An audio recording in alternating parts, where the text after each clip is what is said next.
ભાવનગર જિલ્લાના Alang ship breaking યાર્ડમાં આવેલા ખાડાઓ સહિત મણાર ગ્રામ પંચાયત હેઠળ સરકારી પડતર જમીનમાં થયેલા દબાણોને પગલે સ્થાનિક તળાજા મામલતદાર દ્વારા મોટા પાયે ડિમોલેશન હાથ ધરવામાં આવ્યું હતું.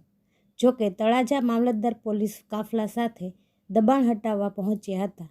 દબાણને પગલે 36 જેટલા લોકો તળાજા કોર્ટમાં અને ત્યારબાદ હાઈકોર્ટમાં ગયા હોય, પરંતુ તેમની અરજી કોર્ટે કાઢી નાખતા બપોર બાદ મામલતદારે ડિમોલેશન હાથ ધર્યું હતું, જેમાં 55 જેટલા દબાણોને દૂર કરવામાં આવ્યા હતા અને 12 હેક્ટર જેટલી જમીન ખુલ્લી કરવામાં આવી હતી. જો કે 264 ટ્રેક્ટર જમીન ઉપર દબાણ અલગમાં થયેલું હોય, જેને પગલે મોટા પાયે દબાણ હટાવવું ઝુંબેશ હાથ ધરવામાં આવી હતી. આશરે 50 કરોડની જમીનના પગલે 4 થી 5 દિવસ સુધી ડિમોલેશન પ્રક્રિયા હાથ ધરાય તેમ સૂત્રોમાંથી જાણવા મળી રહ્યું છે.